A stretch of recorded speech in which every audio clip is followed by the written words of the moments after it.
मुग़ल बादशाह नासिरुद्दीन मोहम्मद हुमायूं के बारे में आज आगे चर्चा करते हैं।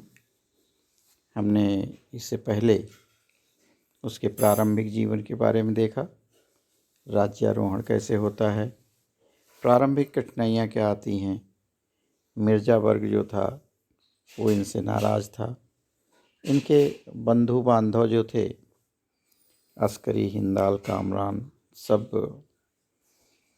अलग अलग क्षेत्रों पर शासक बन चुके थे। ये बाबर के उत्तराधिकारी के रूप में हुमायूं उभर के आता है और सिर्फ इसके सीमांत क्षेत्र, इधर बंगाल की बात करें, बिहार की बात करें, इधर गुजरात की बात करें, तो ये कहाँ कठिनाइयाँ थी। दूसरी कठिनाई, साम्राज्य का विभाजन कर दिया तो पश्चिमी क्षेत्र जो था इसके ही भाई लोग इसके विरोधी बन गए और वहाँ पर शासन कर रहे थे। कालिंजर पर ये धावा बोलता है और 4 महीने के बाद उसे उठाना पड़ता है क्योंकि बंगाल की स्थिति ठीक नहीं होती है, उधर पूर्वी क्षेत्रों में अशांति फैली होती है और इसे चुनार की तरफ जाना पड़ता है। चुनार का घेरा डालता है और चुनार भी घेरा डाले रहता है और बाद में वहाँ भी समझौता कर लेता है शेर खां से और फिर आमोद प्रमोद में मस्त हो जाता है। और अब ये गुजरात के बहादुर शाह के ऊपर आक्रमण करने की सोचता है, जो साम्राज्य विस्तार कर रहा था, और वहाँ से यह चाहता है कि पूरा अपने अधिकार में कर ले। उसका पीछा करता है और पीछा करते हुए आगे की तरफ बढ़ता है। जब बहादुर शाह चित्तौड़ का घेरा डालने में लगा था, उसी समय हुमायूं उसके विरुद्ध चल पड़ता है और चित्तौड़ के विक्रमादित्य की माता करमेती या कर्णवती ने हुमायूं से सहायता मांगी और इस संकेत के साथ वह राखी भेजती है कि भाई का कर्तव्य है शत्रु के पंजों से अपनी बहन की रक्षा करना, और वो रक्षा करे। माना जाता है कि हुमायूं ने उपहार स्वीकार किया और चित्तौड़ की ओर अग्रसर हुआ, लेकिन सारंगपुर में रुक गया क्योंकि मुगल सम्राट गैर मुस्लिम से युद्ध करते हुए अपने सहधर्मी भाई पर आक्रमण न करने की मुस्लिम परंपरा का पालन करना था उसे। यहाँ राजनीतिज्ञ की अपेक्षा एक अंधविश्वासी अधिक दिखाई देता है। बहादुर शाह पर ऐसे समय में आक्रमण करना हुमायूं ने पाप समझा जब वह राणा जैसे विधर्मी के साथ युद्ध कर रहा है। ये हुमायूं की बहुत बड़ी भूल थी, जो बाद में उसे समझ में आता है। आगे वीरतापूर्वक सामना करने के बाद भी चित्तौड़ का पतन हो जाता है। 8 मार्च 1535 में स्त्रियां जौहर कर लेती हैं। 2-3 दिन तक लूट मार मची रहती है और अब हुमायूं आगे बढ़ता है और चित्तौड़ से 8 मील दूर मंदसौर के निकट पहुंच गया। उस समय बहादुर शाह रक्षात्मक नीति अपनाता है और हुमायूं उसकी तरफ बढ़ता है, लेकिन वो घिर जाता है। अपने आप को रक्षात्मक करने में अपने से ही घिर जाता है। जब हुमायूं की सेना पहुंचती है तो वो वहाँ से भाग जाता है और आगे बढ़ कर के हुमायूं बहादुर शाह का पीछा करता है और मांडू पहुंचता है, जहां पर वो जाकर बहादुर शाह छिप जाता है। बहादुर शाह संधि वार्ता के लिए कहता है, लेकिन इसी समय कुछ मुगलों ने नगर के प्राचीरों को चढ़ करके द्वार खोल देते हैं और बहादुर शाह किले में शरण लेता है। फिर चंपानेर की ओर भागता है और फिर हुमायूं चंपानेर की तरफ चल पड़ता है। अंत में काम्बे भाग जाता है और वहाँ बहादुर शाह पहुँच करके पुर्तगालियों से लड़ने के लिए वहाँ तैयार होता है। जलयुद्ध या पोत समूह नष्ट कर दिया जाता है। यह काम्बे से फिर ड्यू की तरफ बढ़ता है और हुमायूं भी उसका पीछा करता चला आया, काम्बे पहुँच गया और अधिकारियों को मार भगाया। कुछ आक्रमणकारी भी मारे गए। काम्बे से हुमायूं चंपानेर चला गया, जो अभी तक इख्तियार खां नामक एक गुजराती अधिकारी के आधिपत्य में था। इस तरह से आगा पीछा करते हुए आगे बढ़ते हैं तो एक दिन हुमायूं ने जंगल से आते हुए ग्रामीण को देखा और अनुमान लगाया कि उस ओर की दीवार आदमियों के प्रवेश के लिए जरूर नीची होगी और दीवार पर चढ़ने का उपाय सोच लेता है और धीरे धीरे अपने साथियों को दीवार पर चढ़ाता है। हुमायूं के सैनिक द्वार पर अधिकार कर लेते हैं और इख्तियार खां आत्मसमर्पण के लिए बाध्य हो जाता है। यहाँ बहुत सारी धन संपत्ति मुगलों के हाथ लग जाती है। मांडू और चंपानेर पर अधिकार एक बहुत बड़ी बात थी हुमायूं के लिए,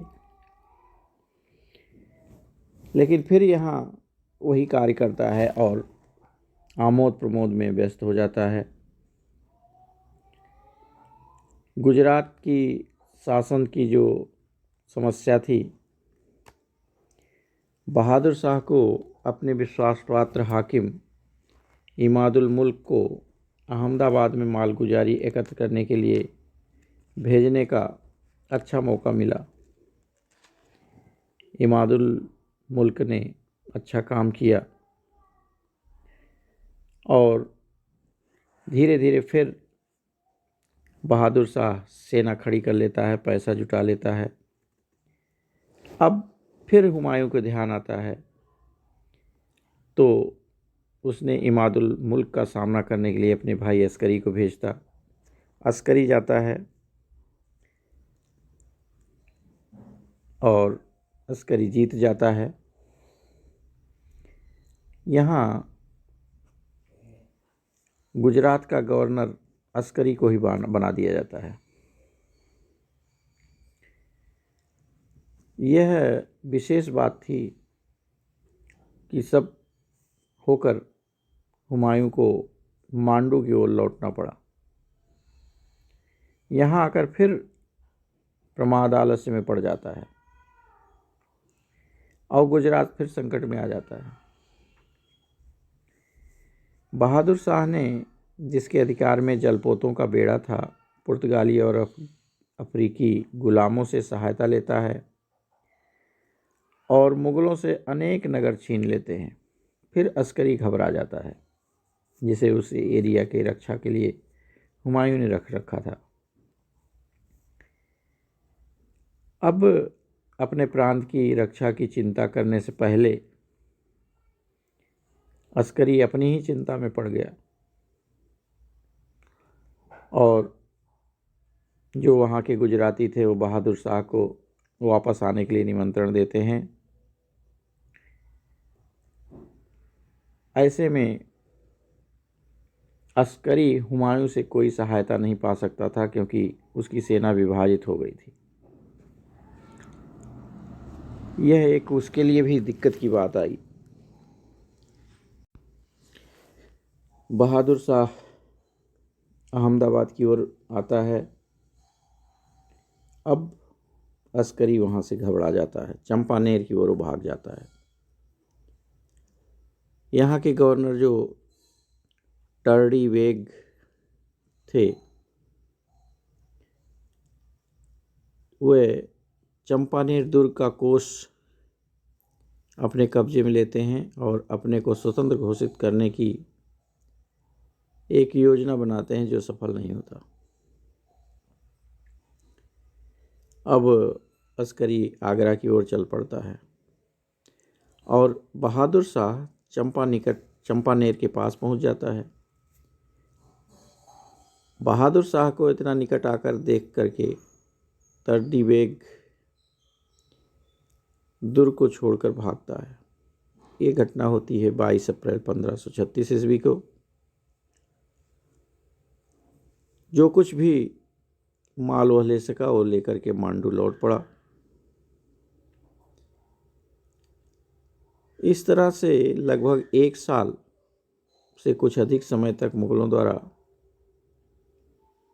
कब्जा में रहने के बाद गुजरात उसके हाथ से निकल जाता है।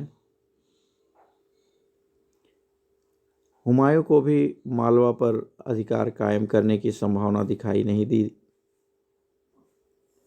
क्योंकि अन्य स्थानों पर भी उपद्रव हो गए थे उसके साम्राज्य में। इसलिए 1536 में वह भी मांडू छोड़कर आगरा की ओर चल देता है और पूरा मालवा क्षेत्र उसके हाथ से निकल जाता है। और इस प्रदेश के पूर्व राजाओं के एक उत्तराधिकारी मल्लू खां ने यहाँ पर अपना अधिकार जमा लिया। इस तरह से देखते हैं कि यह हुमायूं चंपानेर मांडू पर आगे बढ़ता है लेकिन कोई फाइनल विजय नहीं प्राप्त कर पाता और बहादुर शाह फिर से अपना कब्जा करता हुआ आगे बढ़ता चला जाता है। अब बात आती है चुनारगढ़ के घेरे की, फिर से घेरा डालने की।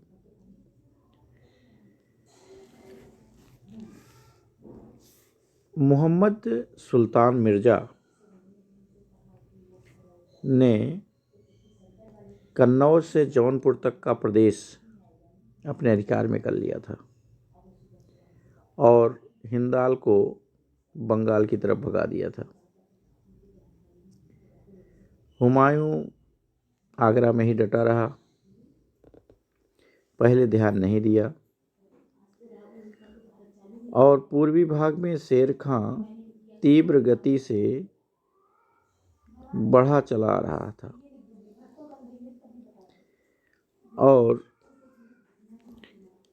1532 में जब हुमायूं की अधीनता स्वीकार कर ली थी, पहली बार में जब आक्रमण किया था तो कोई राज भेंट नहीं दिया था और उसका जो लड़का था कुतुब खां, वो जो हुमायूं के पास पहुंच गया था जमानत के रूप में, वो भी वापस अपने पिता के पास भाग के आ गया था। जिस समय गुजरात के अभियान में हुमायूं लगा हुआ था, शेर खां ने बिना किसी मुगल विरोध के दक्षिण बिहार पर अपना आधिपत्य कर लिया था। 1534 से 36 उसने बंगाल के शाह को 2 आक्रमणों में हराया भी था शेर खां ने और काफ़ी वृद्धि कर ली थी अपनी स्थिति में। अब हुमायूं का ध्यान अभी तक नहीं गया था, पहले रंगलेलियों में मस्त था बाद में उसको ध्यान आता है। इधर विश्वासघाती मोहम्मद जमान मिर्ज़ा को, जो पंजाब में विद्रोह खड़ा कर रहा था, अपने लिए गुजरात की गद्दी हड़पने में असफल होकर लौटा था, इसे भी क्षमा कर दिया गया था। अब हुमायूं को जब होश आता है, ठीक से सोचने लगता है, तो 27 जुलाई 1537 को चुनारगढ़ की ओर चला। दुर्ग का घेरा लगाया और शेर खां को वहाँ के पूर्व गवर्नर ताज खां की विधवा पत्नी लाड मलिका से निकाह कर लिया था। यह दुर्ग उसे मिल गया था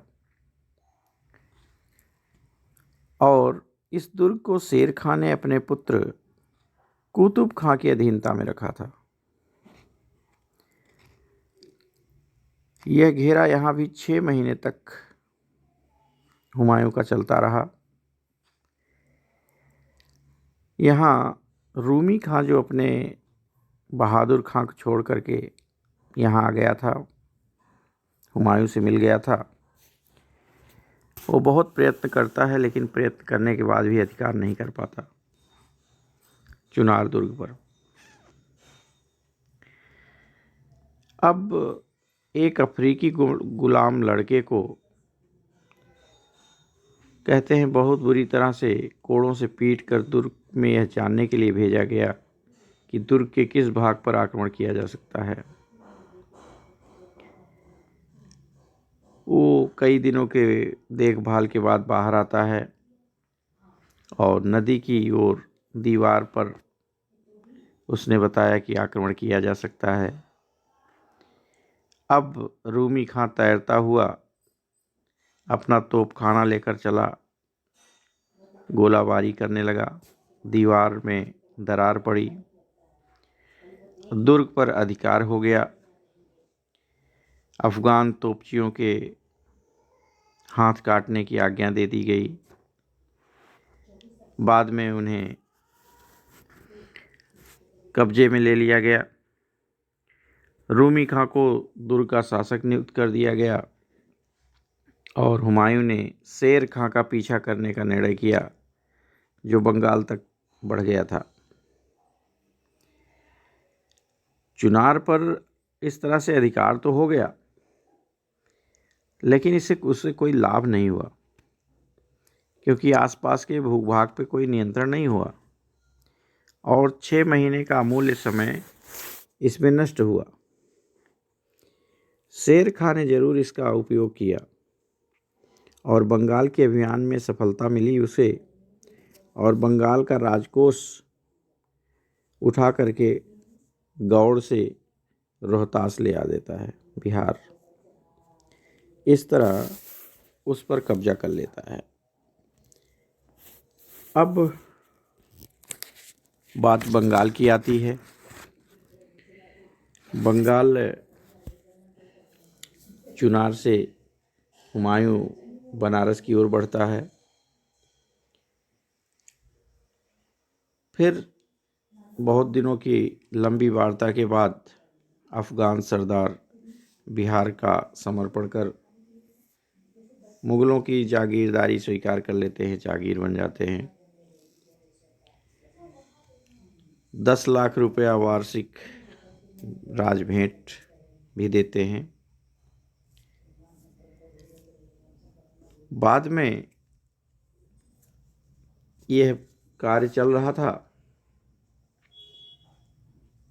हुमायूं बंगाल विजय करने का निश्चय करता है। जिस समय शेर खां की सेना उसके लड़ाकू खवास खां के नेतृत्व में बंगाल पर आक्रमण कर रहे थे, वहाँ के राजा गियासुद्दीन महमूद ने हुमायूं से प्रार्थना की थी, लेकिन हुमायूं की कोई सहायता नहीं मिली, तो हाजीपुर भाग गया और गौड़ों पर अफगान अधिकार कर लिए थे 1538 में। बाद में असहाय होकर महमूद खां का पीछा शेर खां ने किया और उसे अपने को प्राण बचा करके किसी तरह से मानेर में हुमायूं के शिविर में पहुंचकर उससे कहा कि बंगाल को फिर से जीता जाए। अब वह चल पड़ता है और हुमायूं आगे बढ़ता जाता है और तेलियागढ़ी पहुंच जाता है। तेलियागढ़ पहुंचने के बाद वहां देखता है कि जलाल खां ने गौड़ जाने वाली सड़क को रोक दिया है। अब वहां पहुंचने पर जलाल खां ने आक्रमण कर दिया। उसी समय तूफान भी आ जाता है। अब बहुत समय तक वहीं पर सेना उसकी रुकी रह जाती है और जब शेर खां को वहां से बहुत सारा धन मिल जाता है तो उसने तेलियागढ़ छोड़ दिया, क्योंकि अब उसे जाने दिया। अब हुमायूं बंगाल जा सकता था, रास्ता क्लियर था, पहुंच गया। लेकिन वहां का धन तो लूट करके शेर शाह पहले ही लेके आ गया था शेर खां, और वहाँ इसे कुछ भी नहीं मिल पाता। लेकिन फिर भी ये वहाँ रुक करके आनंद बनाने लगता है, रंगरेलियों में मस्त हो जाता है हुमायूं। अब फिर जब इतनी दूर बंगाल पहुँच गया तो इधर आगरा और दिल्ली का संपर्क हो गया और गौड़ के मध्य में उसने केवल हिंदाल को तिरहुत में नियुक्त कर रखा था। बनारस से भी मुगल संपर्क स्थापित नहीं हुआ। ये सब इसकी बेवकूफ़ी कही जाए, मूर्खता कही जाए। शेर खां ने मुगल राजधानी से हुमायूं का संबंध विच्छेद कर दिया था और वो कट चुका। शेर खां ने सैनिकों को तेलियागढ़ से कन्नौज तक के पूरे क्षेत्र को विजय करने के लिए भेजा और शीघ्रता से बढ़ता है, बनारस पर अधिकार कर लेता है। जलाल खां जौनपुर को घेर लेता है और चुनारगढ़ पर भी घेरा डाल दिया। अफगानों ने कड़ा, बहराइच, कन्नौज, संभल इन सब पर अधिकार कर लिया।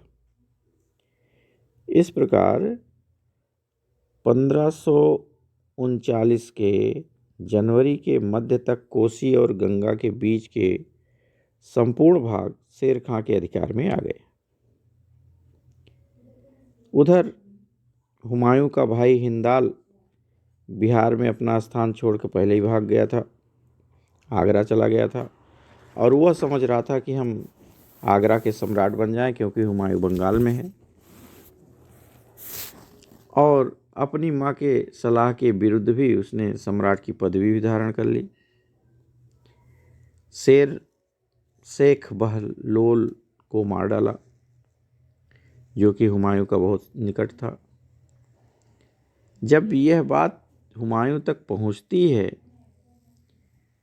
तो शुरू में जब पहुंच रही थी तो उसको कोई ध्यान नहीं दिया। बाद में जब चिंताजनक स्थिति समाचार बादशाह से पहुंची तब वो वहाँ से चलने को तैयार हुआ और बादशाह ने जहांगीर कुली बेग को 5000 सैनिक देकर गौड़ की रक्षा का भार उसके हाथ कर दिया और मार्च 1539 के अंत में पटना की ओर लौटा। अब यह पटना की ओर लौटता है, जबकि इसके हाथ से इसके भाई ने इसकी राजधानी आगरा पर कब्जा कर लिया और हिंदाल का आगरा पर कब्जा होना और इधर शेर खां का कब्जा, बीच से केवल रास्ता मिला। अब यह लौटने को तैयार होता है। अब इसके बाद का इतिहास अगले वीडियो में देखते हैं। तब तक के लिए इसको यहीं पर रोकते हैं। धन्यवाद। Thank you.